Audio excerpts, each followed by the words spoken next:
Zero, research explorer in time and space.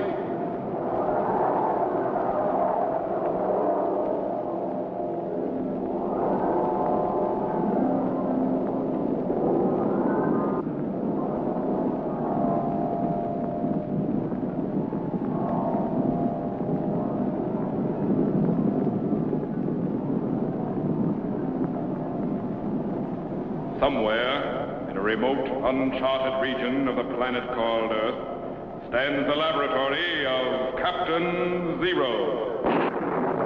In this secret location, known only to a few in the outside world, Captain Zero and his associates experiment in time and space to learn from the past, to plan for the future.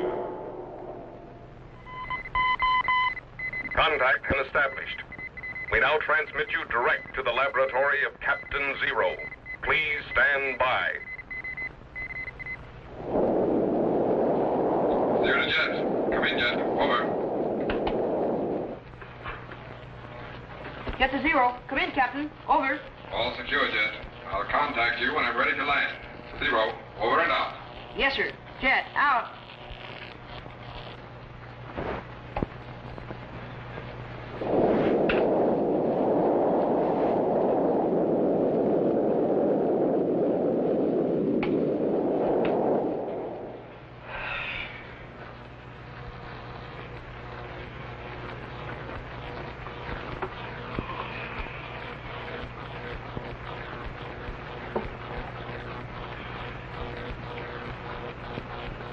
I had a rocket ship all my own, I'd blast off for Mars or Venus right now. I'd be famous. I'd go down in history as the first man to fly to another planet. First man to fly. Zero to Jet. Come in, Jet. Over. Zero to Jet. Come in, Jet. Over. Jet. Yes, sir? Come in, Jet. Over. Oh, yes, sir. Jet to Zero. Come in, Captain. Over. It's about time. What in the world were you doing? Over. Well, I know. Sound asleep, huh? Well, no, not exactly. I was sitting here concentrating. Okay, never mind. Alert the north field. I'm coming in. Zero. Over and up. Yes, sir. At once, sir. Jet, out. Tetro. Yes, Jet? Captain Zero's coming in on the north field. Right.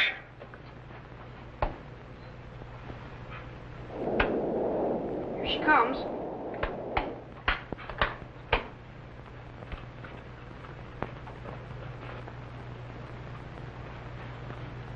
Man, what a ship.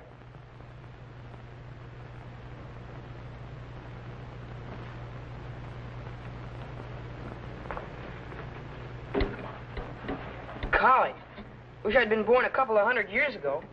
I bet I'd have thought of making airplanes even then. I'd have been famous. I would have gone down in history as the first man in the world ever to fly. Oh, hi, Captain. Hi, Jet. How'd it go? Did you have any trouble? Not a bit. The ship operated perfectly. But what happened to you? Well, I guess I got kind of lost in thought. You mean daydreaming? Yeah. I was the first man in the world ever to fly. You know, Jet, you'll fly a lot higher if you learn to keep your feet on the ground. What do you think of her? Boy, she sure is a beaut. How fast will she go? I don't know exactly. She's still in the experimental stage. I had her up to about 12 miles per second, but she's built to go twice that fast. Buckrow. Yes, sir. You can take her up for a shakedown whenever you're ready. Yes, sir. Boy, you've sure come a long way since man first decided to fly. No doubt about that. Captain, Yes? when did man first get the idea of flying? Well, the idea of flying has been in man's mind for a long time, Jet. Probably ever since he first noticed birds. But when did he first do something about it? Well, there's an old Greek legend about a man named Icarus who made a pretty successful flight How? with wings, like those of a bird. Well, what happened to him? He did all right until he got a little overconfident and flew too close to the sun. What happened then? The heat of the sun melted the wax holding the wings to his body, and he fell into the sea and drowned. I wouldn't call that a very successful flight. It's just a mythological legend, Jet. But when did man first do anything about making a flying machine? Well, if we skip over the Wright brothers and all the others who've contributed so much to modern aeronautics, we'd end up with Leonardo DaVinci. His machines were the first ones of which we have any real records. Leonardo DaVinci? I thought he was a painter. And you're right. One of the world's greatest. But he was also a sculptor, architect, doctor, scientist, engineer, and practically everything else you can think of, as well as an inventor. Man, he sure must have been busy. He was. How did his machines work? Well, one of them had two huge wings, like a bird. Like in the Legend of Icarus? Right. And the theory was that when a man got inside the machine and operated the levers, the wings would flap like those of a bird and the machine would fly. Did anyone ever try it? Not that I know of. Golly, flapping wings, like a bird. Captain, Yeah? can we go back to the time of Leonardo da Vinci and see his flying machines? Good idea. Set the time machine for the year 1515, June the 12th. Location, the castle of King Francis I in Milan, Italy.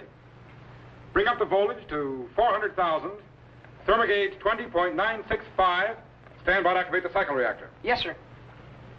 Central, Yes, sir. stand by for operation of the time machine. We're going to try to project back to Leonardo da Vinci in the 16th century. Yes, sir. Electrogenerators, 8.713. Twice run output, 4.995. Set the trilotron at 40.6732. Right. Ready, Jet? Ready, sir. Ready in the electric chamber? All set, Captain. Stand by for signal.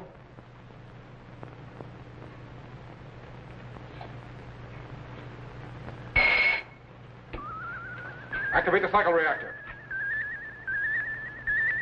Steady. We're cracking the fourth dimension. Good.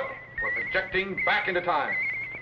1900, 1800, 1700. Steady. Increase the field output. Double the rise time. 1600, 1550. Stand by. 30, 20, 1515. Cut the cycle reactor and lock it. Level of power, Tetro. Did we make it, Captain? I think so. Activate the sound wave segregator and patch it into the time machine audio. Yes, sir.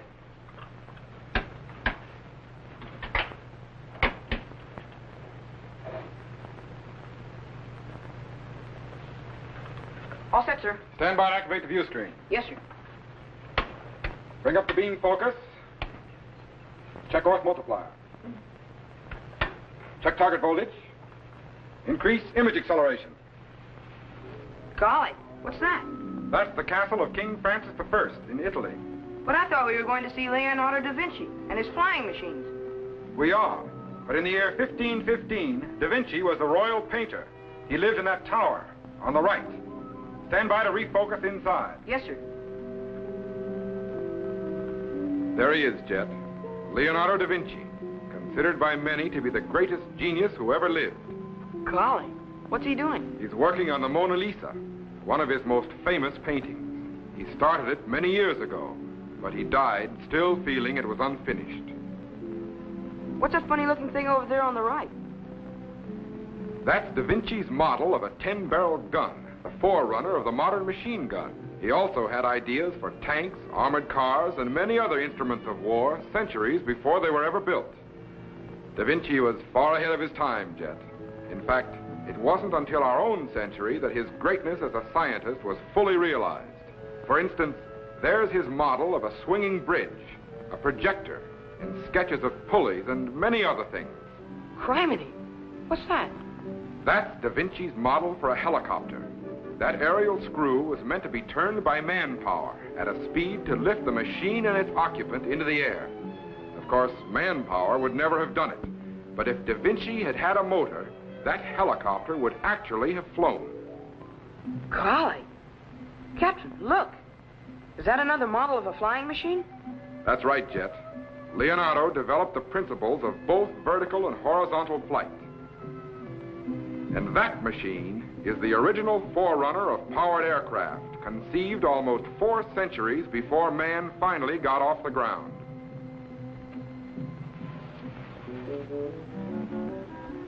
qualche modo devo fissare l'espressione dell'anima e non solamente quella del volto. Non posso fidare a questo qua. Jet, set the language rectifier to Italian so we can understand him. It is no use. No use. I know how I want it to be, but I cannot make it so.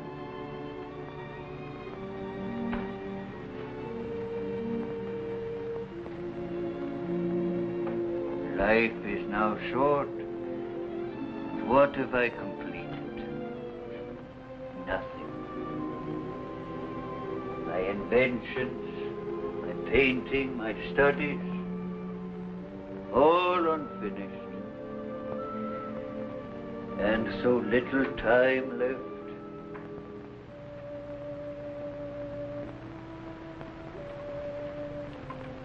My flying machines, what good are they?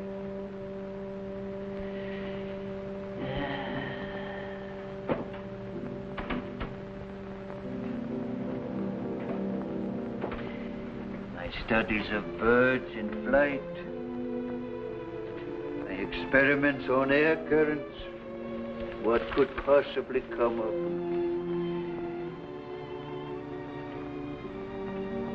Too many projects and too few completed.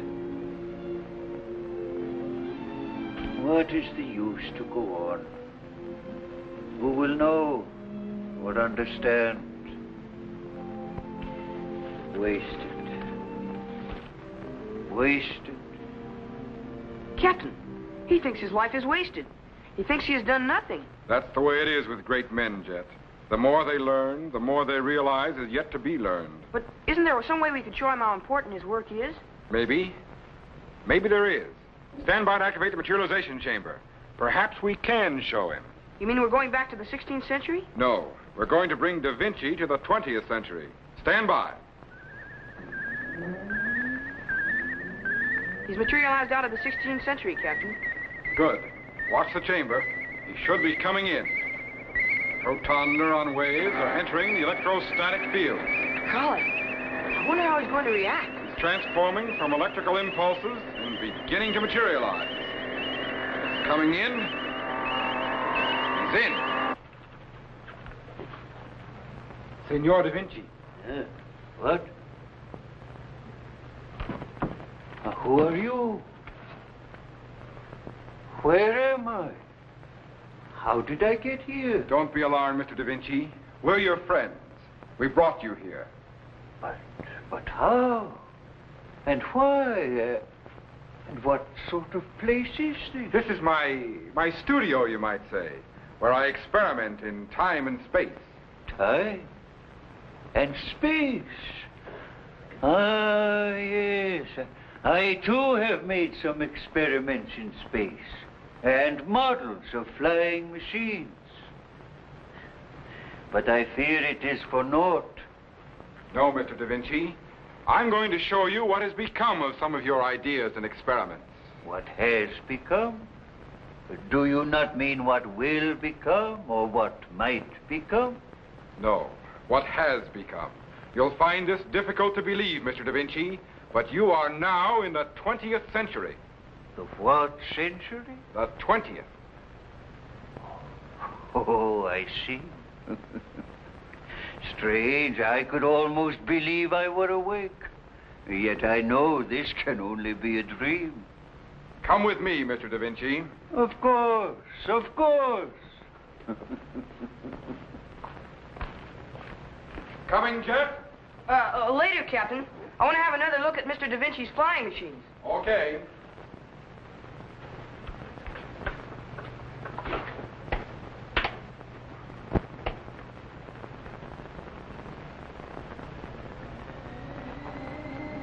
The first flying machine.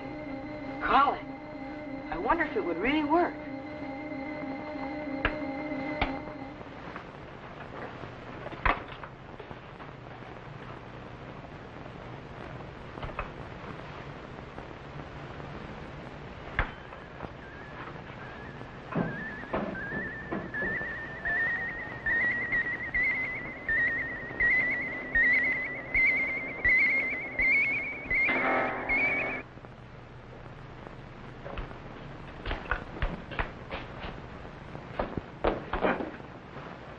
could a rocket ship or an airplane develop out of this? Looks as if it might fly, though.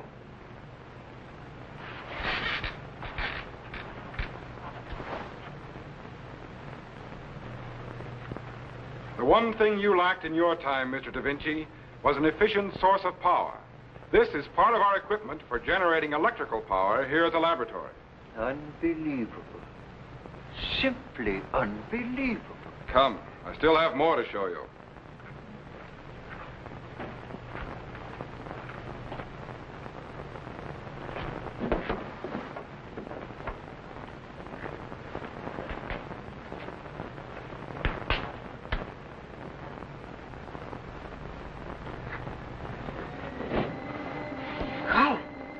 If I took this up to the top of the tower and pushed off, I'd be the first man in history ever to fly. Yeah.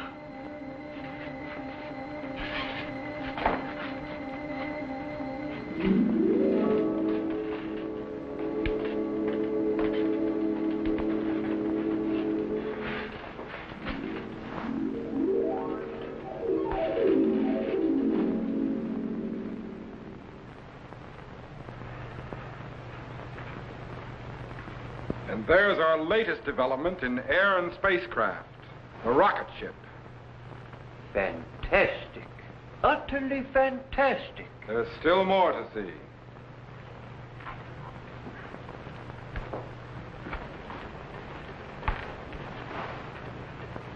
And now, Mr. Da Vinci, I'm going to refocus the view screen from your studio in the 16th century and show you some of the things that are going on in the world today. These are but a few of the types of aircraft that have developed from your original flying machines. You lacked an efficient source of power, which has since been supplied. But your theories of flying were far ahead of your time. And the original experiments you made in your studio have led to these experiments in the sky, at heights far above the clouds, and at speeds faster than the speed of sound. Fantastic. Utterly fantastic. And here's the nerve center of a modern airport, the control tower. So many planes in the air that traffic must be controlled to prevent accidents. Traffic in the air? Yes. Airplane pilots must check with the tower before takeoff and before landing, as well as during flight. Thousands of airplanes come and go through the day and through the night, carrying passengers and cargo on regular schedules all over the world. And here's a helicopter, of which the model of your aerial screw is the forerunner. My theory of compressing the air to obtain lift. Right. In fact, if the model in your studio had an efficient source of power, it too would fly. And these are wind tunnels, inside of which conditions of flight are manufactured and experiments with air currents are carried on. Inside those tunnels, winds are made to blow at hundreds of miles per hour, so that flying machines may be safely tested. What strange alchemy lets me see these things?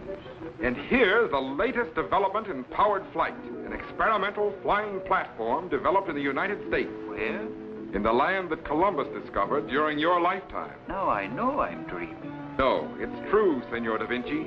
The most recent developments in aviation are away from the fixed wing of horizontal flight with its many limitations and back to your long-neglected theories of the flexible wing and vertical flight. Now, I want to show you one of the world's best-known paintings. Do you recognize this? Why, certainly. My Mona Lisa. Yes, known all over the world as one of the great works of art. And you are known as one of the greatest of artists.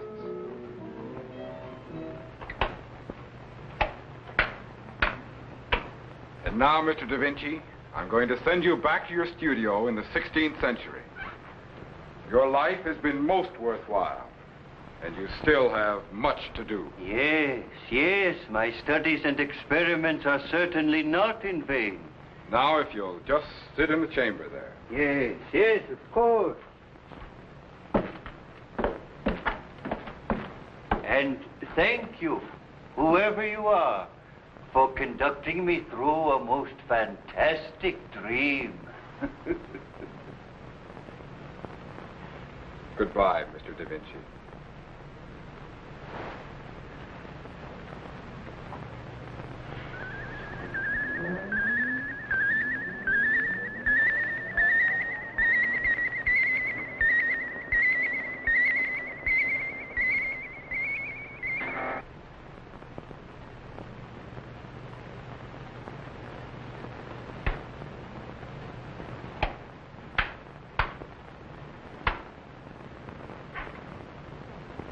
Jet! Jet! Tetro, Yes, Captain. Jet down there? Why, no, I thought he was up there with you. Okay, thanks. Wait a minute. Jet seemed mighty interested in Da Vinci's flying machine. I wonder if he could have...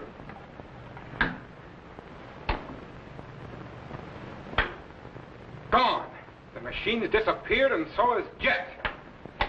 Tetro, stand by to take over. I'm going back into time. Yes, sir. But what's wrong, sir? Jet disappeared with Da Vinci's flying machine. Well, what's wrong with that? The machine never worked. Stand by. Yes, sir.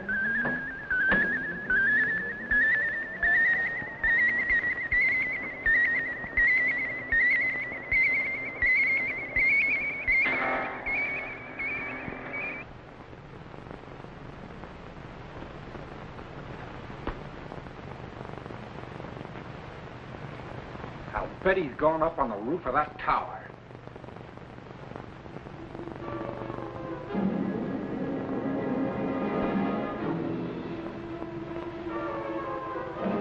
Jet!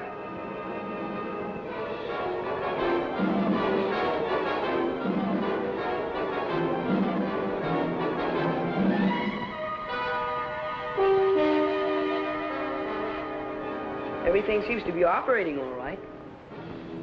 And I'm certainly high enough to get a good start.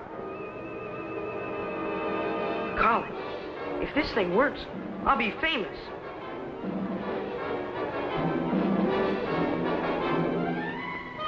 Jet! Jet! Jet!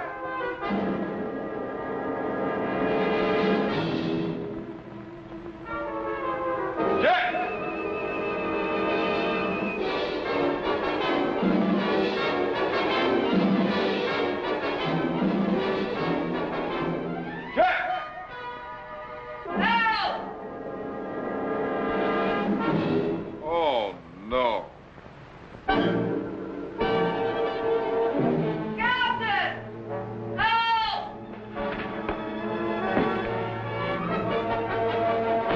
Hang on, Jet. Hang on.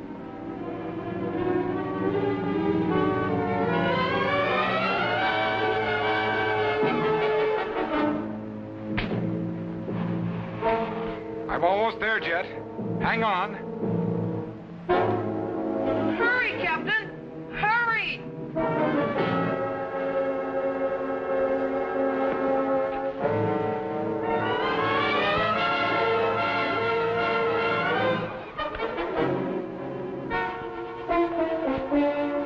Don't move.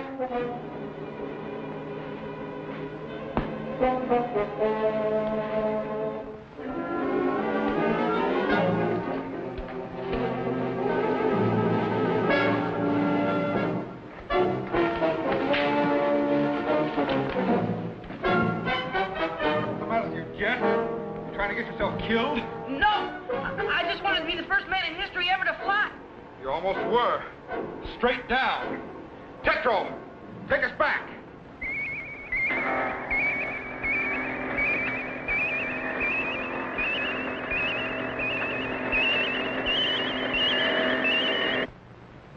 Flying. I still think it would have flown if that ledge hadn't gotten in the way. No, Jet.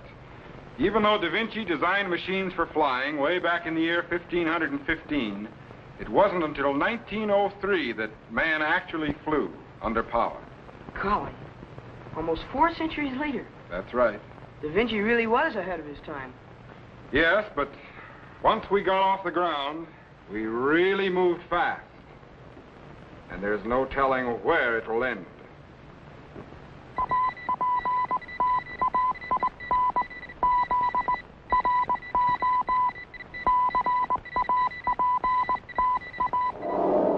Be sure to be standing by when we again transmit you to this remote location on the planet Earth, where Captain Zero and his associates will conduct another experiment in time and space.